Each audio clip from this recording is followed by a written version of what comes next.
Was that an egg or was that a scorpion? That's the question. Was that an egg or a scorpion?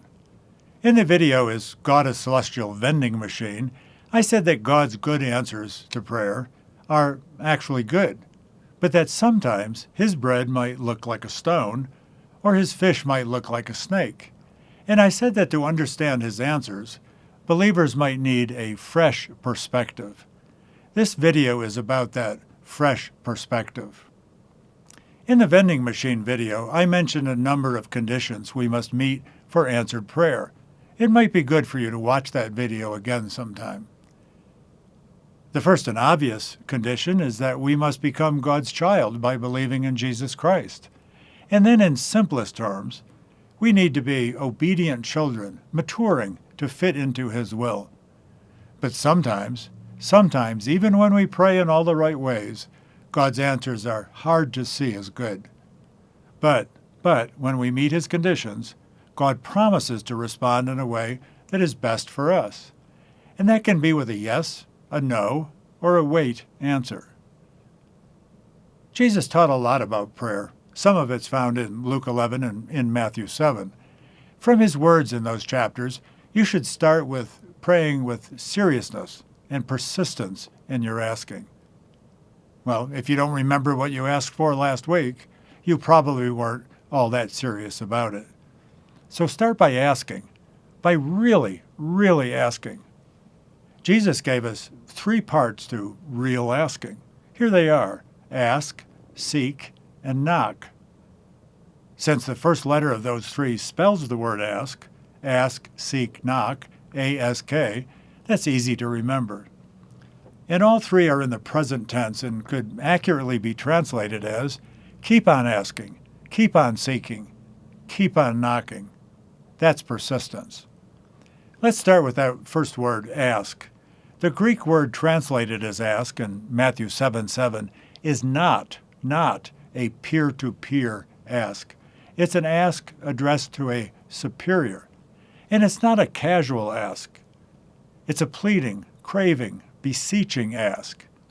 You don't make that kind of an ask sitting back in your comfortable chair. You sit forward on the edge of your seat, maybe elbows in and hands out, eyes and face squinting as you might add a fervent please to your request. That's how you pray when you really mean it. And the word translated as seek is also rich in meaning. It's a deliberate, active, intense searching. It's a striving to discover, find, understand, and recognize his answer. Pray, but also seriously and actively search for his answer. God doesn't always drop an answer into your lap. So do your part. He will do his. And when you see some doors that might open, knock on them, and maybe even rattle some doorknobs. But don't kick them in. Knock on them and let God unlock or open the right one for you. So how should you pray?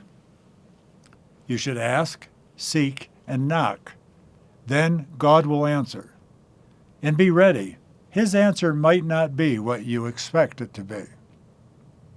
In Luke 11 and Matthew 7, Jesus said that God's good answers are going to be good. He said that God won't give you a stone when you ask for bread, or a snake when you ask for a fish, or give you a scorpion when you ask for an egg. That should be reassuring. However, I can tell you from personal experience that sometimes his answers are perplexing. But here's that fresh perspective that I mentioned earlier. If you prayed his way, if you met his conditions, then when some hard or challenging answer comes, know that it is actually his good provision.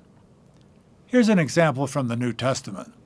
The Apostle Paul had some physical problem, and he prayed for healing, but God didn't heal him. God did something different, something better. He gave the power of Christ to Paul, and that was all the more visible against the backdrop of his unhealed weakness. That indwelling power was actually God's bread, fish, and egg for him. And I can tell you, Paul certainly understands that now. And you and I can understand now that his answers for us are good. If we pray his way, He won't give us a stone, a snake, or a scorpion. Jesus promised that the Father's answers are good. Sometimes his answers are difficult to understand, but there is understanding when we know and recognize that they are actually his best for us, his best, and they come from him who is able to do far more abundantly beyond all that we ask or think.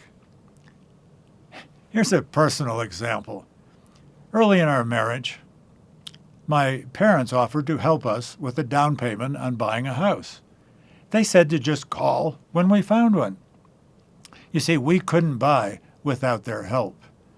We prayed like crazy that summer, put our kids in the back seat of our non-air-conditioned car, and drove all over the hot, humid Boston suburbs looking for the right house. We finally found one and were ready to buy.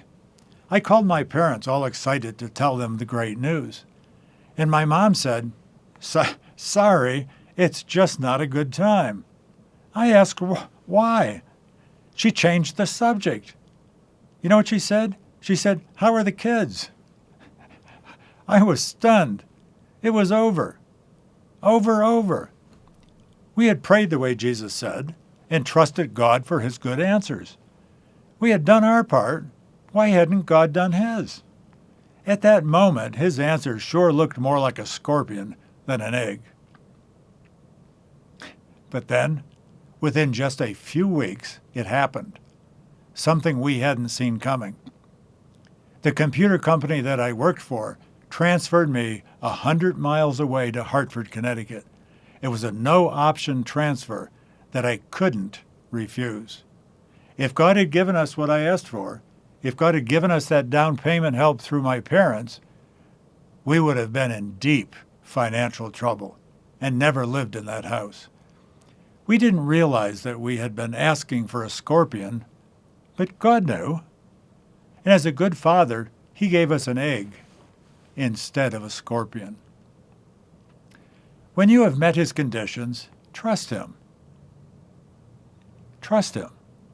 Meet his conditions, then trust him, and trust his answers. I'm John Morris, and I'll see you on the next Just a Question.